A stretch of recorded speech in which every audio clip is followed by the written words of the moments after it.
En 2006, une rencontre étonnante a eu lieu entre la navette Atlantis et des objets spatiaux inconnus.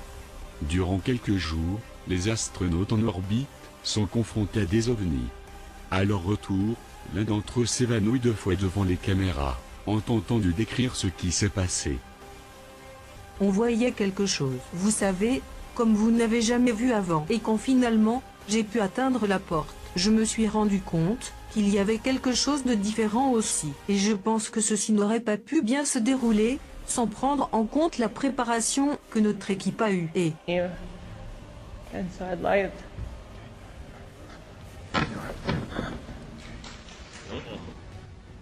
And so I figure I could stand here, standing enough with a train.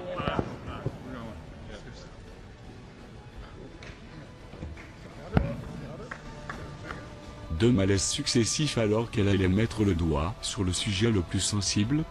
Coïncidence? Malaise post-traumatique? Voilà de quoi Stéphanie a essayé de parler.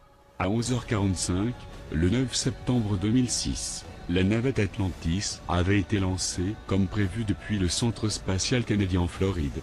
Cependant, la NASA avait retardé le programme de retour d'1 jour, à cause d'une rencontre avec un objet le 19 septembre.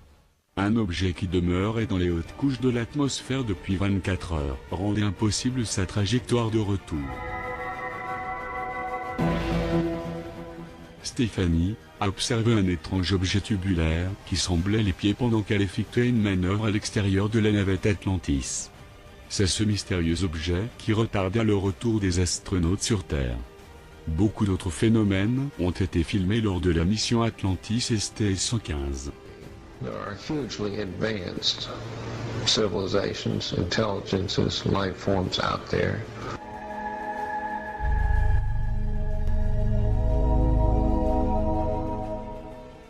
I believe they're so advanced that they're even doing interstellar travel. I believe it's possible they came here.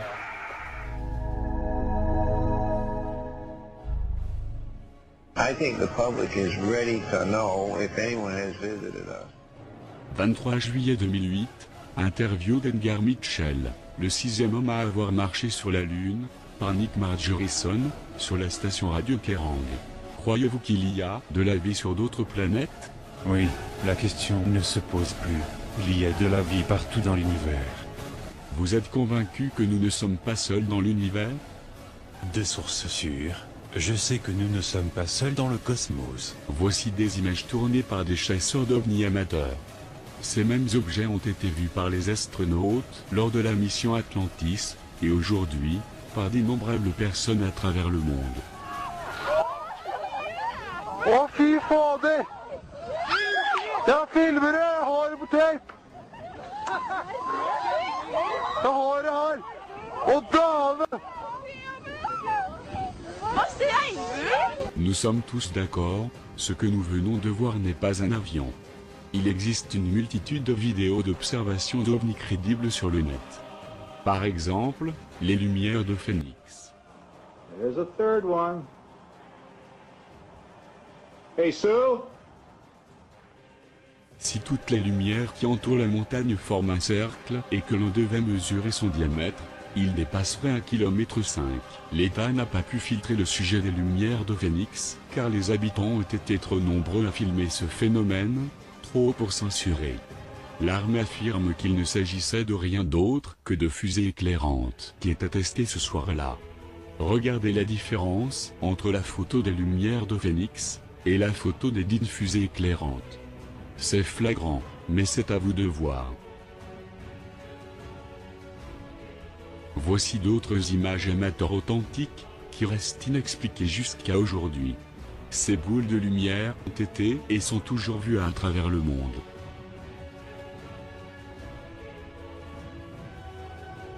Avril 2008, Paul Hellyer, ancien ministre de la Défense canadienne, s'exprime et lève le voile sur les ovnis, lors d'une conférence de presse donnée au National Press Club à Washington DC. Il y a des décennies, des visiteurs venus d'autres planètes nous ont mis en garde sur la direction que nous avions prise, et nous ont offert leur aide. Mais au lieu de cela, nous, ou certains d'entre nous, avons interprété leur visite comme une menace et avons décidé de tirer d'abord et poser des questions ensuite. Le résultat inévitable est que certains de nos avions ont été perdus. Mais savoir combien de ces pertes sont dues aux représailles, et combien sont, en fait, le résultat de notre propre bêtise, est un point de controverse. Wilbur Smith, l'un des premiers Canadiens à avoir pris un intérêt actif dans l'étude des ovnis, a demandé aux visiteurs les raisons de la destruction d'un avion qui volait dans le voisinage d'une soucoupe volante. La réponse a été que si quelques-uns de nos avions ont connu un sort malheureux, qui était la conséquence de l'incroyable stupidité de la part de nos pilotes, ils prenaient des mesures correctives pour éviter nos appareils. Je leur ai demandé ce qu'il s'était passé, et ils ont répondu. Eh bien, les champs qui entourent nos vaisseaux, et assurent ainsi la propulsion en produisant de la gravité différentielle, produit parfois, en raison du différentiel de champ temporel nécessaire au déplacement, des combinaisons de champs qui réduisent la résistance des matériaux, jusqu'au point où ils ne sont plus assez résistants pour supporter les contraintes pour lesquelles ils sont calculés. Comme nous le savons maintenant, certains avions, en particulier de type militaire, étaient construits avec un facteur de résistance relativement faible, et, aux endroits de l'assemblage de la structure, les matériaux n'étaient plus assez résistants pour supporter les contraintes mécaniques induites, et les avions tout simplement se disloquaient. Ceci n'a pas satisfait nos chefs militaires, qui ont dû penser qu'il était plus important d'assurer la supériorité nucléaire américaine, même si en l'utilisant il pouvait en résulter notre propre anéantissement, que d'accepter la suggestion des visiteurs et commencer à éloigner le risque, pour la planète d'un holocauste global. Les militaires ont dû être, et sont d'ailleurs toujours tellement paranoïaques, qu'ils estiment qu'il est préférable d'utiliser la technologie des visiteurs pour les contraindre à se retirer, plutôt que de les accueillir en tant que partenaires de développement, bien qu'ils aient pu être aidés par quelques renégats, qui les ont assistés dans ce qu'il est possible de percevoir comme des développements diaboliques. Stephen Basset a dit que parler d'OVNI est du passé, et que nous devrions parler maintenant d'exopolitique. En théorie, je suis d'accord, mais, en réalité, nous avons un problème parce que la politique officielle des États-Unis maintient que les ovnis n'existent pas. Le voile du secret doit être levé maintenant, avant qu'il ne soit trop tard. Il est paradoxal que les États-Unis aient commencé une guerre dévastatrice prétendument à la recherche d'armes de destruction massive alors que les développements les plus inquiétants dans ce domaine se produisent déjà chez nous. Il est paradoxal que les États-Unis puissent entreprendre des guerres monstrueusement chères en Irak et en Afghanistan, soi-disant pour apporter la démocratie à ces deux pays, alors qu'elle-même ne peut légitimement prétendre à être appelée une démocratie, quand des trillions de dollars sont consacrés à des projets sur lesquels le Congrès et le commandant en chef sont délibérément maintenus à l'écart. Qu'est-ce qui a été accompli en 60 ans d'activité fébrile par certains des esprits les plus instruits des États-Unis? Est-ce que l'Amérique a développé des soucoupes volantes qui sont indiscernables de celles des visiteurs, comme certains le prétendent? Et si oui, que propose-t-il d'en faire? D'une façon encore plus critique, quels progrès ont été accomplis dans le développement des sources d'énergie non polluantes, susceptibles de remplacer les combustibles fossiles et d'éviter ainsi à la planète de devenir impropre à la vie? Qui a les réponses? Quelques-uns, mais apparemment ils n'en ont rien dit ni au secrétaire de la Défense, ni au président, parce que ceux-ci n'ont pas besoin de savoir. Dans un récit rapporté par le Dr Stephen Greer, le président Clinton, alors qu'il était questionné par Sarah McClendon, reporter à la Maison-Blanche, sur les raisons pour lesquelles il n'a rien fait au sujet de la divulgation sur le phénomène OVNI, avait répondu « Sarah, il y a un gouvernement dans le gouvernement et je ne contrôle pas. Excusez-moi, mais est-ce que le commandant en chef, c'est-à-dire la personne qui a le doigt sur le feu nucléaire, n'a pas le droit de savoir ce que font ses subordonnés? Les citoyens des États-Unis, qui ont payé les factures, ont le droit de savoir. Les citoyens du monde exigent de savoir, parce que pour nos descendants, pour eux aussi, Le danger mortel est là. Il est temps pour le peuple des États-Unis de lancer une nouvelle guerre contre le fléau du mensonge, de la tromperie, de l'obscurité, et que tous s'investissent afin de gagner la victoire de la vérité, de la transparence, et de la lumière. Remercions Paul Ehrlichia pour ses révélations. Nous attendons ardemment que d'autres hommes d'État livrent leurs secrets. Beaucoup de pays comme la Russie, l'Espagne et le Canada ont reconnu l'existence des ovnis, déclassifiant progressivement des dossiers concernant le phénomène. Ce n'est plus un rêve, mais une réalité, que le gouvernement américain détient, tout en la niant. Écoutons Nassim Haramein, scientifique en conférence à la librairie métaphysique de la vallée de Rogue. Nous ne nous intéresserons qu'à une seule de ces nombreuses découvertes, la traduction des crop circles. Pour une meilleure compréhension de ce qui va suivre, nous vous encourageons à écouter la dite conférence, disponible sur le net.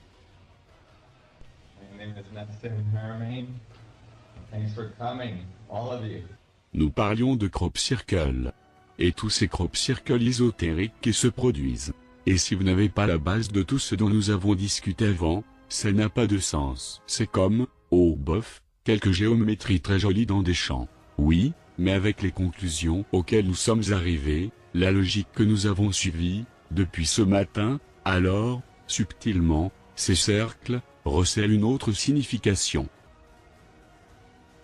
Il parle de quelque chose de très très important, fondamental pour la réalité.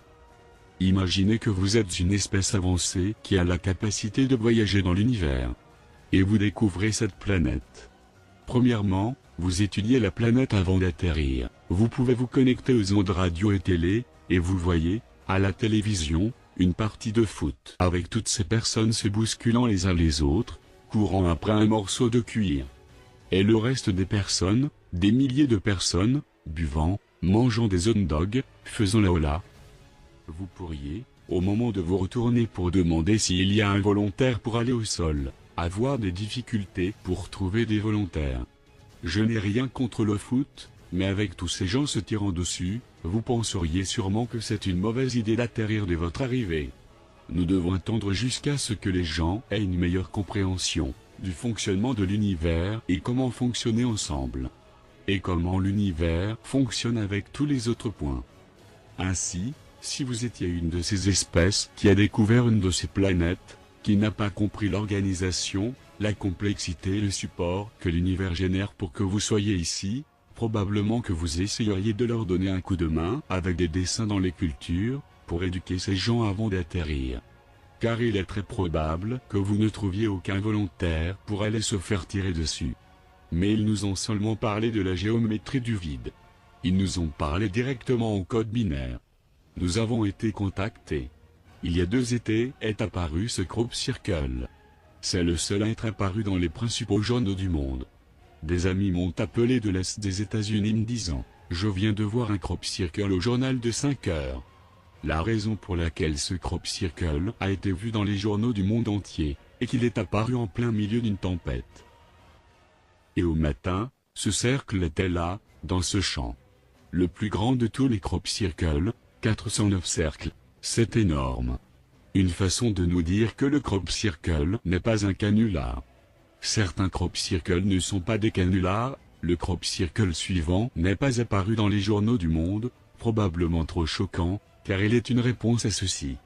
En 1972, Carl Sagan et d'autres astrophysiciens pensaient que, fini la construction du plus grand radiotélescope de la Terre, Arecibo, nous avions l'opportunité d'envoyer un signal très puissant de l'univers, qui un jour pourrait atteindre une planète lointaine. Peut-être décoderait-il notre signal et nous répondrait par un signal qui nous atteindrait un jour. Et nous saurions qu'il y a des êtres vivants là-bas, mais cela prendrait des milliers d'années, pour donner l'opportunité aux arrière-petits-enfants de pouvoir parler avec d'autres êtres d'ailleurs. Ils pensaient à une façon d'envoyer un signal qui puisse être facilement décodé par les autres. Ils utilisèrent un code binaire à base de 1 et de 0, comme dans un ordinateur. Et que dit le message? Il explique que nous sommes faits de carbone, ceci est notre table des éléments, ceci est notre ADN, nous avons une petite tête et un grand corps, nous vivons sur la 3e planète de notre Soleil, et ça c'est la 3e planète, sur laquelle nous vivons. Et la technologie que nous utilisons pour envoyer ceci est le radiotélescope de Arecibo. C'est ainsi qu'ils envoyèrent ce message, en 1972. Il y a 2 étés, devant un radiotélescope, souvent loué par le SETI, pour écouter des réponses, sont apparus 2 crop circles. Le premier était une réponse au signal du radiotélescope de Arecibo. Et l'autre, une belle photo d'identité. Avez-vous entendu parler de ce crop circle? Non. Quand nous avons demandé des explications au SETI, programme de recherche de vie extraterrestre de la NASA, ils ont dit, ce doit être un canular, parce que s'ils voulaient nous parler, ils n'auraient pas fait un crop circle. Le radiotélescope étant juste à côté, pourquoi n'ont-ils pas envoyé un signal radio? Eh bien, ma réponse est ça est, s'ils avaient envoyé un signal radio, vous et moi ne l'aurions jamais su. Peut-être voulait-il parler avec toutes les personnes de la planète, et pas seulement avec quelques agences. C'est ainsi qu'au lieu d'un signal radio, il donne la réponse avec un crop circle, juste en face du radiotélescope. Vous noterez qu'ici, il y a une installation gouvernementale, où il y a des gardes et des caméras infrarouges. Personne n'a rien vu. Je ne pense pas que ce soit Doug et David, qui sont allés dans les champs. Et ensuite, quand vous regardez le visage de près, la trame du blé n'est pas facilement reproductible en pleine nuit, en piétinant. Photo d'identité d'une trame incroyable, qui génère la même image qu'un négatif de photographie. Vous pouvez voir que cet être a de grands yeux, un petit nez et une petite bouche. Et la réponse est: ceci est ce que nous envoyons, et ça c'est ce qu'on a reçu. Ça dit: nous sommes faits de carbone et de silicium, nous avons une structure ADN à 3 brins, nous avons une grande tête et un petit corps, nous vivons sur 3 planètes de notre système solaire, la 3e a 4 lunes. Et ceci est la technologie avec laquelle nous vous envoyons ce message. Ceci n'est pas sujet à l'interprétation, c'est un code binaire. Il nous parle directement. Quand j'ai vu ça, j'étais très excité et j'ai pensé, oh mon Dieu, ils nous donnent une reproduction de leur technologie. C'est juste là, en dessous. La résolution est très pauvre, et donc on ne distingue pas ce que c'est. Eh bien ils ont pensé à ça, ils ont été considérés pour ça. Parce que 1 an avant la réponse au message d'Arecibo, exactement dans le même champ, 1 an avant la date de la réponse, apparut ce crop circle, qui est exactement ce qu'il y a à la base de la réponse, pour s'assurer que nous disposions bien d'une reproduction en haute définition de leur technologie. Ici, c'est le radiotélescope, ici vous pouvez voir la clôture et tout l'équipement de sécurité, et voilà à quoi ça ressemble, des sphères de géométrie fractale tétraédrique, tout ce dont nous avons discuté ce matin. Donc ici, ils nous disent directement, regardez comme les sphères se fractalisent vers des sphères plus petites vers l'extérieur, et vers la singularité à l'intérieur. Cela est tout simplement incroyable, et ce n'est pas le seul au travers duquel il nous a contactés. C'était 1 an avant que se produise la réponse au message d'Arecibo. Maintenant nous passons à l'année suivante, et, au milieu de l'été passé, est apparu un crop circle exactement le même jour, mais une année plus tard, et ce fut un énorme crop circle. Presque aussi grand que 2 terrains de football. De nouveau en face de grandes installations d'antennes de communication où il y a de la sécurité partout. Vous voyez tous ce que c'est? C'est une vue latérale de la tête d'un extraterrestre, avec un grand œil, le nez, la bouche. Regardez devant, comme une maintenant un CD. Ici c'est son pouce, ici c'est sa main. D'accord, il tient un CD. Ils ont pensé, ces gens ont une technologie niveau CD, on va leur en graver un. Ainsi, ils nous ont gravé un CD et en effet, dans le CD, il y a une ligne de code binaire. Qu'est-ce qui se passe quand on reproduit ce CD? Eh bien, ce code binaire a été décodé, et voilà ce qu'il dit. Se méfier de porteurs de faux cadeaux, et de leurs promesses non tenues. Beaucoup de douleur, mais encore temps. Sans doute un message d'espoir pour toutes les personnes qui ont travaillé en faveur d'une nouvelle manière de faire les choses sur cette planète. Croyez, il y a du bon là-bas. Nous nous opposons à la tromperie. Et à la fin il y a un son de cloche. C'est un code ASCII, donc il y a un son de cloche, c'est typique pour terminer une transmission. Je n'ai pas eu beaucoup de temps pour travailler là-dessus, parce que je vais publier une théorie de champ unifié, qui comprend beaucoup de mathématiques et beaucoup de travail. Et donc je n'ai pas eu le temps de l'étudier, mais je suis convaincu qu'il y a un code sous-jacent ici aussi, parce que ces majuscules font aussi partie de ce code. Ainsi, si on lit les mots en majuscules, on a faux, promesse non tenue, douleur, croyez, bon. OP, tromperie. Je ne sais pas ce qu'est une OP tromperie. Cela pourrait être une autre personne, other people en anglais. Où sont apparus les crop circles? Eh bien, c'est en Angleterre. Les deux premiers étaient juste à côté du radiotélescope. Le troisième était plus loin du radiotélescope, mais, une fois encore, il était à côté d'une énorme antenne relais, ce qui implique une communication. Par conséquent, ici, il nous parle directement. Il s'approche de plus en plus d'un contact. Cet après-midi nous en verrons plus à propos de l'influence que les autres espèces de notre galaxie ont pu avoir sur notre planète, sur les étapes de notre évolution, et quel rapport avec notre physique actuelle, et quel rapport avec la physique que je vous présente aujourd'hui, parce qu'il y a une relation directe, et cela a à voir avec certains monuments que l'on trouve partout sur Terre. Merci à tous d'être venus. Si vous voulez voir l'intégralité de l'extrait vidéo de la conférence de Nassim Haramein, reportez-vous à la conférence de la librairie métaphysique de la Rogue, 2003. Voici des images de la NASA, où l'on voit un objet non identifié en mouvement, qui modifie sa trajectoire à l'arrivée d'un projectile rapide, venant de la Terre.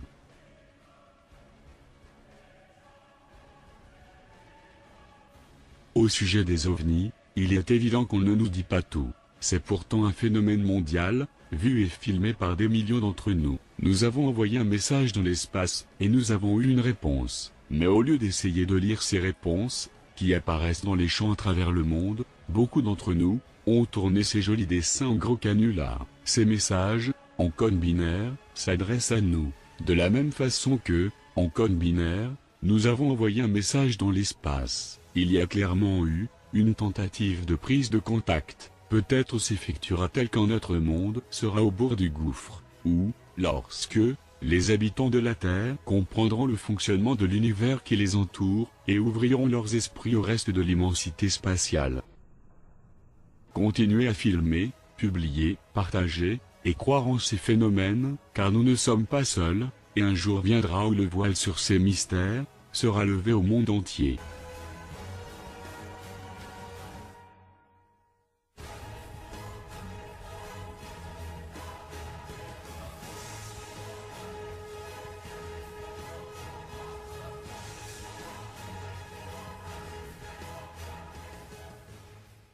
Merci d'avoir suivi ce reportage.